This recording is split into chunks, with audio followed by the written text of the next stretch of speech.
நிர்மலாவின் முத்தமிழ் சேனலுக்கு உங்களை எல்லாம் வரவேற்கின்றேன். ய முதல் யவ் வரை உள்ள உயிர்மெய் எழுத்துக்களை வரிசைப்படுத்தி வார்த்தைகளாக வகைப்படுத்தி வாக்கியங்களாக வார்த்தெடுத்துள்ளேன். காண்போமா? ய யசனத்தில் இடும் யக்ஞத்தால் அக்னி தேவன் மனமகிழ்ந்து ஆசியளிப்பார். நம்மை ஈன்றவர்களை நாம் அரவணைத்து அன்பை தந்தால் தேவாதி தேவர்களும் நம்மை வாழ்த்தி ஆசியளிப்பார். நடமாடும் தெய்வங்களை வணங்கி காத்து வளங்களை பெற்றுய்வோம். யசனம் என்றால் வேள்வி என்று அர்த்தம். யக்ஞம் என்றால் வழிபாடு மற்றும் யாகத்தில் இடும் பொருட்கள் என்று அர்த்தம். யாது தானவ மதத்துடன் இல்லாமல் சிறிது மனிதநேயத்துடன் வாழக் கற்றால் இறைவனை நாம் நாட வேண்டியதில்லை. இறைவனே நம் இல்லத்தை நிச்சயம் நாடி வருவான்.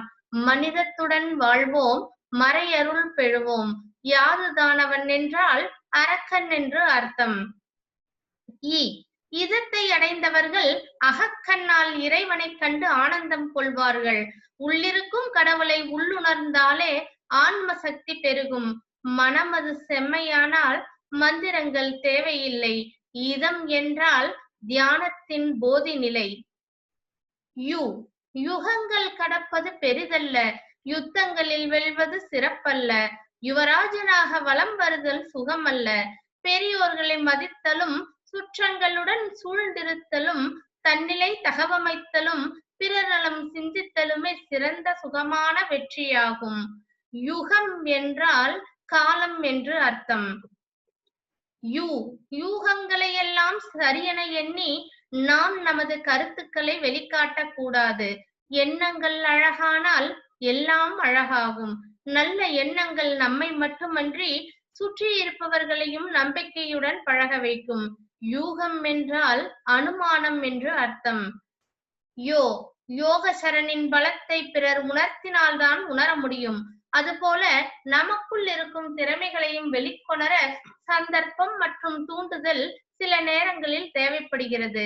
பயன்படுத்தும் பொழுது பலவற்றை கற்றுக்கொள்ளவும் நம் பலத்தை நாம் அறியவும் வாய்ப்பாக அமையும்.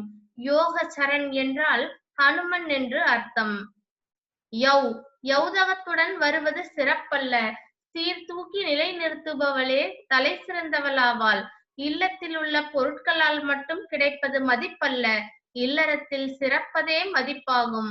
யௌதகம் என்றால் சீதனம் என்று அர்த்தம்.